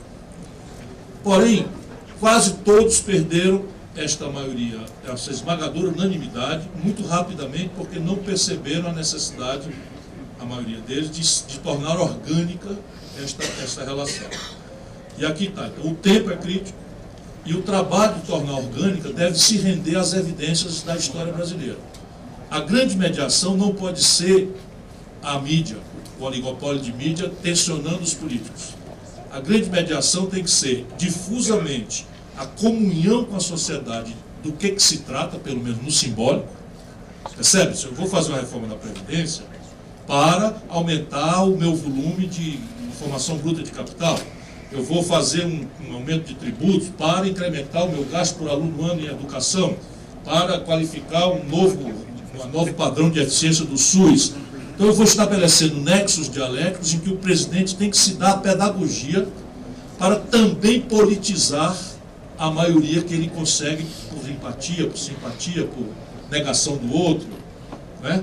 Para também tornar, pelo menos, isso aí, veja bem, o experimento Juscelino, eu falei Getúlio, é o que não conseguiu fazer. Com o manifesto que foi um tiro no peito, elegeu o Juscelino. E o Juscelino teve a habilidade de entender que foi a morte do Getúlio que deu a vitória a ele. Então ele saiu costurando permanentemente. Havia uma ideia, a ideia Força Nacional Desenvolvimentista, que desabrochou de forma exuberante na mão dele, e aí o Brasil apaixonou-se. Era o pé de valsa, o Brasil foi bicampeão de futebol 58 e 62, o Brasil fez o cinema novo, o Brasil fez a bossa nova. nós acreditávamos que éramos nós e o mundo era nada, certo? E éramos ali rivais dos americanos e tal, porque tinha uma coesão no básico, que eram os fundamentos do nacional-desenvolvimentismo. A indústria nascia, o Brasil começava a circular um automóvel produzido no Brasil. Então havia elementos simbólicos, práticos, que demonstravam que havia uma estratégia, e isto é o que nós estamos precisando fazer de novo. Então, coesionar o mundo político pelas mediações corretas, que tem a ver com uma política de governadores, e o momento facilita pela decadência dos Estados, você consolidar o passivo dos Estados, mediante uma dinâmica de coesão para fazer o que tem que ser feito nos 6 primeiros meses, desenhar uma maioria simples, nada de maioria orgânica, rejeitar a composição com safado, com salafrário, com ladrão, com bandido, porque isto é a ciência da derrota e do fracasso. E todas as vezes que o impasse acontecer, trazer o povo para a jogada, trazendo da letra da Constituição para a realidade nossa do cotidiano, plebiscitos e referendos. Essa é a saída, não tem outra. Senão nós teríamos demonstrado, o Fernando Henrique conciliou e saiu pela porta dos fundos. O Lula conciliou e está aí, a situação em que está. Ele só queria fazer um complemento. Pensando mais no período eleitoral, não no período... Sim, o período eleitoral deve semear sementes disso. Por exemplo, evitar promessas fáceis, sabe? Evitar as simplificações grosseiras, evitar o deixa que eu chuto, evitar o só eu sei fazer, o outro não sabe, e tentar que as pessoas votem mais na ideia do que na sua personalidade, o que é pouco latino-americano, mas é o necessário. Eu sou Jaime Tortorão, cidadão de São Caetano do Sul. Você mostrou muito bem as doenças que existem no Brasil, o diagnóstico, mas a cura dessas doenças precisam de bons gestores. E aqui não é novidade para ninguém de que você é presidenciável. Você falou que não é candidato a presidente da República, não, mas é presidenciável. E no regime democrático e presidencialista, o presidente tem que ser aquele gestor, são os gestores que vão resolver e curar as doenças. O presidente da República, no presidencialismo, é o gestor do povo que tem que confiar, porque se o povo não confiar, evidentemente que essas doenças são mais difíceis de serem curadas. Tendo em vista a crise política instalada, é evidente que o Brasil precisa de um presidente que tenha competência e credibilidade, que seja uma pessoa limpa. Você já foi várias vezes candidato, inclusive a presidente da República. Eu estou destacando aqui, você é um homem competente e honrado. Não existem dúvidas quanto às suas qualidades. Você já é testado. Superados os dois fatos que os adversários com certeza irão usar, a sua vitória com certeza também acontecerá. Eu farei então 2 perguntas e que você terá que na eleição se virar com elas, porque realmente os adversários vão em cima delas tentar denegrir a sua honrada imagem. A primeira, pelo fato de já ter sido candidato, o senhor garante que não surgirão contra você, após o eleito, fatos reprováveis ocorridos durante as outras e esta campanha que vai se iniciar, com os problemas com Caixa 2, etc., que poderão enfraquecer o seu governo. Segundo, o fato de você, seu irmão, terem sido citados na época do governo Ceará, 2013 a 2009, e encontrei publicada pela revista Veja, intitulada Integração Cearense, poderá indicar na sua campanha atual que eu registro que na última eleição eu votei no Marino e eu já estou recomendando meus amigos a conhecer bem as suas propostas, que eu acho que é aquela que vai resolver o problema do Brasil. Grato e sucesso. Muito obrigado, doutor Torello. É uma honra e um privilégio. Eu fui muito amigo do seu irmão, e foi aqui em São Caetano que eu fiz a convenção de candidato a presidente da República em 2008, hospedado por ele, pela sua família. Enfim, eu fico muito feliz. Veja, quem está na vida pública há 37 anos, como eu, necessariamente vai ter alguma calúnia, alguma mistificação e tal. O que importa é que eu nunca respondi a um inquérito sequer para ser absolvido, nenhumzinho mesmo. Então, esta infamante matéria da revista Veja, eu processei a revista Veja, ela é imune, o Judiciário de São Paulo sempre dá a ela o direito de falar o que quiser, atribuindo esta faculdade à liberdade de imprensa, mas a Polícia Federal, no mesmo dia, me deu uma certidão de que não tem investigação nenhuma, o que quer dizer que essa matéria simplesmente foi mentira. Processei a revista Veja, tem um processo guardado. Aliás, o meu arquivo é assim: calúnia, processo, eu só respondo, só processo questão moral. Os caras dizem que eu sou feio, que eu sou zangado, que eu sou, não reajo não. Mas na questão moral, meu arquivo é cheio disso: calúnia, processo, arquivo ou não e certidão das autoridades competentes. Então, zero, nunca respondi a um inquérito, nem sequer para ser absolvido, o que nada mais é do que a minha obrigação. Eu falo isso, mas nada mais é do que a minha obrigação, não é vantagem nenhuma. Mas eu posso garantir, não só ao amigo, mas a todos os brasileiros, que não haverá nunca o meu nome em nenhuma lista. Nunca saiu no passado, não sairá no futuro. Não é por nada, não é porque eu me comporto. Quem anda dizendo o que eu digo não pode errar.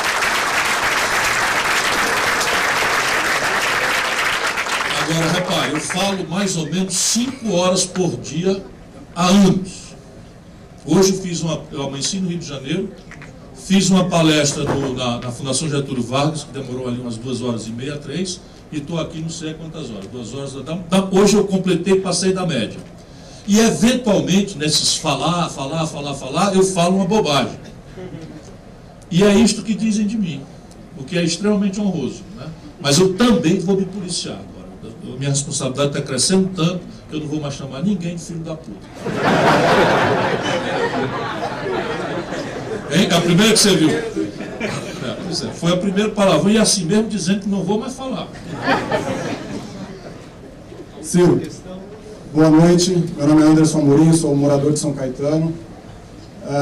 Vou fazer uma afirmação, gostaria de que você comentasse e depois a pergunta para tentar entender como você pretende governar caso eleito. Eu tenho para mim que boa parte dos problemas que a gente tem vivido desde a redemocratização se deve a uma baixa qualidade do parlamento. E todos os partidos, em todas as campanhas presidenciais, dá muita ênfase ao presidente e não se instrui ao eleitor a necessidade de se votar bem para deputado e senador. Quero que você comente isso e se você pretende, de alguma maneira, ajudar a mudar esse quadro. Penso nisso comovidamente. Deixa eu só lhe explicar. E o problema está cá mais embaixo conosco. Pesquisas confiáveis afirmam que 76% de nós não nos lembramos, apenas 6 meses depois das eleições, no deputado que votamos. 76%. E, de fato, a gente não dá bola para isso. Pela tradição imperial, a gente dá bola ao prefeito, ao governador, ao presidente, não dá bola ao parlamento. E o desenho da Constituição de 88 é um certo proto-parlamentarismo. É preciso, de fato, que a pessoa tome cuidado doravante, e acho que isso vai acontecer nessas próximas eleições. O problema é que você não recicla uma classe política do dia para a noite, uma eleição só. Então, pode até acontecer de piorar. Nesse sentido, a minha provocação é essa, para você e para os candidatos, para que se instrua. E aí vem a pergunta que é a seguinte: nos últimos 22 anos, tirando esse período de golpe que eu também considero, PT e PSDB governaram esse país, e lá em 94 eram os dois partidos mais com cara de partido, que tinham a chance de fazer uma coalizão como que foi feito no Chile, como que você falou que foi feito no Ceará. Não fizeram. Se degladiaram. Me propus, escrevi, propus chapa, propus o Tasso para vice do Lula, o Lula para vice do Tasso, e nada. Eu já li alguns livros. De São Paulo. Por causa de São Paulo. E se degladiaram e fizeram escolhas de governar na base do fisiologismo, e o Brasil está onde está por culpa principalmente desses dois partidos, eu atribuo. Como que você pretende governar fugindo do fisiologismo e implementando políticas que sejam estratégicas para o Brasil? Repare, você toma a decisão, de que você vai negociar. Mas porque eu não quero ser ditador do Brasil. Eu não tenho a menor pretensão de ser ditador do Brasil. E o presidente da República, no presidencialismo, ele tem que entender, e poucos entendem, que ele ocupa uma dupla personalidade, que no presidencialismo se confundem numa pessoa só, que é a personalidade do chefe de Estado e a personalidade do chefe de governo. Se você compreende isso, você pode tentar a ficção jurídico-política, de estar em 2 ou 3 questões, não mais do que essa, como chefe de Estado, se relacionando com o parlamento sem a circunstância, situação ou posição. E em qualquer questão, nesses 2, 3 assuntos, oferecer ao parlamento o deslinde do impasse pela convocação direta do povo para votar em plebiscitos e referendos. Reforma fiscal e reforma política, mais nada. Chefe de Estado não é dono da verdade. As minhas ideias o meu partido apresenta, um colega meu apresenta, um amigo meu apresenta, mas eu vou mediar a discussão, vou chamar as ideias todas, não tenho parte, não quero impor a minha força, o meu prestígio, o peso da presidência da República, eu quero apenas marcar a data. Serão 6 meses de debate, eu estou muito pensado em detalhe de detalhe. Serão 6 meses de debate. Legislação internacional comparada, trabalhadores, empresários, produção e tal, todo mundo vai discutir, a academia vai ter um papel central no meu governo para aclarar, para criar mediações confiáveis à população, fora da política convencional, e marca o debate. Se eu tiver o prodígio de conseguir uma conciliação, vou para a história e tal. Se eu não conseguir esse prodígio, eu vou oferecer ao o deslinde do impasse, convocando plebiscitos e referendos para resolver o assunto e enterrar a agenda. E aí você, chefe de governo, 3 anos e meio. Aliás, os 4 anos, porque em paralelo o chefe de governo vai governar, vai fazer a saúde funcionar, a educação funcionar, a Polícia Federal fazer o serviço que tem que fazer e tal. Para isso é preciso ter um misto de negociação e conflito. É do ramo da política, negociação e conflito. É do ramo. Então você negocia, tudo é do jeito, não tem problema nenhum. Eu fui deputado. Fui deputado de oposição, fui deputado líder de governo, fui deputado federal, fui prefeito, lidei com vereador, fui governador, lidei com deputado estadual. Não tem muito mistério. É natural que o deputado, porque o deputado no Brasil, ele não é avaliado como se avalia um deputado sueco ou francês. Aqui no Brasil, nós cá embaixo avaliamos o deputado por quantos postos de saúde ele trouxe para a nossa cidade. O que rigorosamente obriga o cara a ser um traficante de influência, de coisas pragmáticas e tal, e começa a onda aí.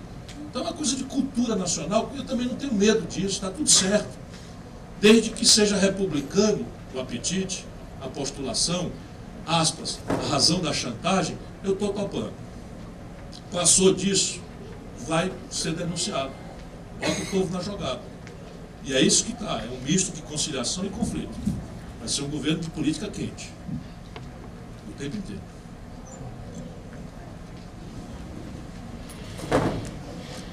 Boa noite. Boa noite. Eminente ministro Ciro Gomes, eminentes autoridades, professores, alunos, todos os presentes. A minha pergunta era simples: poder constituinte originário. Em o senhor eventualmente se lançando candidato e por eleições diretas sendo eleito através do voto, do sufrágio, do escrutínio, mas eu vou fazer uma preliminar de 1 minuto. Eu poderia aqui falar sobre supersalários, etc. E estou me lembrando de uma frase atribuída ao presidente Barack Hussein Obama, para se tomar cuidado com quem dá tapa nas costas. E não lhe darei tapa nas costas, em que pese o senhor ser o meu candidato, exclusivamente, o que exclui os demais, qualquer um. Duas coisas me preocuparam. O senhor dizer que não mexeria com pensões de viúvas de terceira geração e plebiscito o referendo. Eu conheci um senhor que dizia que o lugar de bandido era num navio e que o navio fosse naufragado em alto mar. Até o filho dele ser preso, passar pelo Carandiru, desumano, administrado pelo médico anestesista José Geraldo Alckmin Filho. Enfim. Mas eu volto à pergunta medular. Poder constituinte originário com voto aberto, com exceção em 2 assuntos que eu penso que sejam os únicos de interesse de segurança do Estado, que são do Estado Maior, Forças Armadas, não Polícia Militar, Forças Armadas, sinônimo de Estado Maior, e de inteligência, ABIN, etc. Com exceção desses 2 assuntos, votação aberta no Congresso. Enfrentar um poder constituinte originário com votação aberta. Essa é a minha pergunta. Veja, quando eu digo que não pretendo mexer, é porque a Constituição brasileira diz que é irretroativo ou não retroativo, como o amigo sabe, qualquer providência legal, inclusive, que fira direitos adquiridos. Então é evidente que o que eu pretendo fazer é que nem o padre Cícero Romão Batista fez lá com o cangaço, que nunca viveu no Ceará. O cangaço passava ao largo, o Lampião depunha as armas e se homiziava com ele e tal, porque ele tinha lá o mandato dele, então ele dizia, quem matou não mate mais, quem roubou não roube mais. Então eu pretendo, não pretendo realmente, posso até decepcionar muita gente, eu não pretendo fuçar o passado brasileiro, não. O que eu pretendo é o seguinte, quem matou não mate mais, quem roubou não roube mais. Eu pretendo modernizar o país para frente, né? Então a grande questão que tem impedido o Brasil de celebrar institucionalidades modernas é a transição. Por que não tem uma reforma política? Ora, é óbvio, porque a institucionalidade em vigor gera a representação que temos. E a representação que temos tem o monopólio do molde institucional. Em que lugar do planeta alguém que tem o monopólio do molde institucional vai revogar o molde institucional que lhe deu origem ao poder? O despotismo esclarecido engana o povo diariamente. E eu tenho a chave para quebrar isso. Qual é? Fazer a melhor reforma política possível para vigir daqui 4 eleições. Qual é o problema? Pensando no país, qual é o problema? Se o Fernando Henrique tivesse feito, já estava em vigor. Se o Lula tivesse feito, já estava em vigor. Mas não, cada um pensando no seu projetinho de poder, de curto prazo, a nação se desconsidera. Então a Previdência Social é um impasse tremendo, porque todas as questões de transição mexem com a coisa. E aí você tem a seguinte contradição, os deputados não são tão maus assim, olha que essa legislatura é ruim. Mas é que assim, na Suécia seria igual. Eu tenho que ferir direitos atuais, organizados, informados, ativos, para beneficiar o difuso interesse das crianças e o futuro do Brasil, que estão jogando bola de gude, se ainda é possível jogar bola de gude em algum lugar das grandes cidades do país. Percebe? Se você não criar um elemento generoso de transição lenta, que não fira o interesse contemporâneo, que não faça o medo da mudança ser criptoconservador, e não custa nada. A nação se constrói por pactos. Eu não vou ser ditador do Brasil, nem ninguém será. O que eu proponho é que a gente entenda as manhas do país. E aí, evidentemente, que o parlamento, o voto é aberto. O voto é aberto. Mas não porque é poder constituinte originário, poder constituinte derivado. É outra ilusão que está se alimentando aqui e ali no Brasil. Grupos de interesse falando em uma constituinte originária para fazer uma reforma política e tal. Quem é o poder convocador? Essa Constituição poderá ferir cláusulas pétreas? É evidente que não. Por quê? Porque nós não temos uma ruptura de regime. Como aconteceu com o fim de 64, nós impusemos um poder constituinte e revogamos a Constituição e nos autonomeamos o poder constituinte porque era uma ruptura de regime. Agora não é. Então nós temos que fazer tudo dentro da ordem constitucional que está aí. Gostemos disso ou não. Né? Boa noite. É um prazer estar aqui assistindo a sua palestra. E o senhor falando de absurdos, um grande absurdo que aconteceu recentemente, que o senhor se colocou radicalmente contra, inclusive conclamando o povo para que fosse às ruas, foi a PL da terceirização. Infelizmente foi sancionada por Michel Temer e já gerou os seus frutos macabros. E vem merda grande. Muita, muita. A empresa onde meu filho trabalha, por exemplo, teve os funcionários mais antigos obrigados a se demitirem para se tornarem PJ sem benefício algum e com o mesmo salário. É uma selva. É um absurdo. E eu queria saber, o senhor, sendo eleito presidente, o senhor tem que herdar esse absurdo. Como o senhor vai lidar com isso, além de fundar o Ministério do Absurdo? Tudo que for infralegal ou infraconstitucional, nós temos força, não digo eu. Qualquer presidente que se eleger tem força para alterar. Veja bem, de novo, manchetes corretas tratadas de forma errada. O Brasil precisa entender que a nossa legislação trabalhista não acompanhou a mudança complexa que o mundo do trabalho moderno está experimentando. Então você tem o semi-patrão, que é semi-empregado, você tem o trabalho em casa, você tem, por exemplo, o Uber. Já começam a chegar na Justiça do Trabalho reclamações de motoristas do Uber reclamando subordinação, hora extra, salário, insalubridade, etc, etc. E a legislação brasileira vai permitir, pelo absoluto vácuo, que a justiça vai dizer, justo ou injustamente, para o empresário injustamente, ou para o trabalhador injustamente, que é um choque, porque não há regulação para essas modernidades que o mundo do trabalho apresentou. Então, nós precisamos, de novo, generosamente, sem parte-pri, sem preconceito, cuidando de quem primeiro precisa ser cuidado, que uma nação que tem que cuidar é da massa de salários.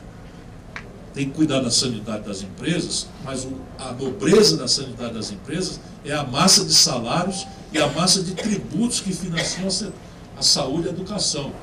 Pelo menos, sob o ponto de vista, a minha premissa ideológica é essa: a empresa é tão valiosa quanto mais salários e tributos ela paga. Tá certo? Portanto, viva as empresas para que elas produzam muito salário e muito imposto, para pagar bem a saúde, a educação, a segurança, etc. Fazer do trabalho uma vil commodity, isso não tem mais nenhum lugar no mundo.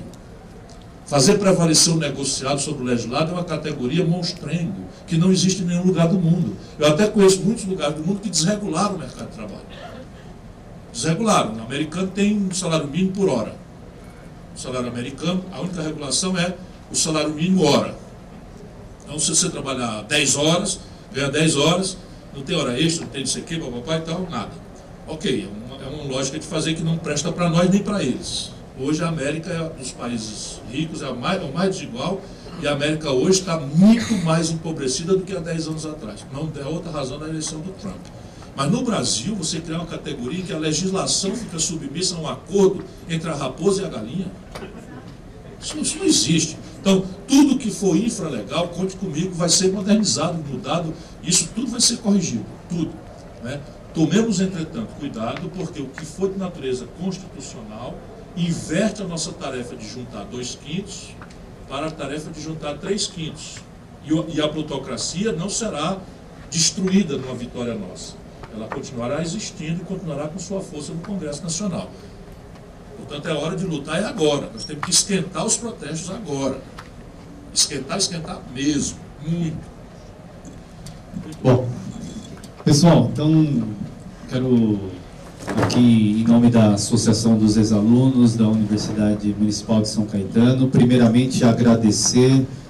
Aqui está o professor Ruiz, nosso pró-reitor, em nome da universidade, pela possibilidade, o espaço de nós trazermos uma discussão de tão alto nível, né? Então, muito obrigado pelo espaço, em nome também do professor Leandro Prearo, que estava aqui até agora, né? Também, então, em nome de todos os nossos professores e estudantes aqui da USCS e cidadãos presentes, também por toda esta participação de tão alto nível. Agradecê-los pela qualidade das perguntas que isso fortalece e amplia cada vez mais o debate necessário que precisamos fazer para essa evolução crítica na nossa sociedade.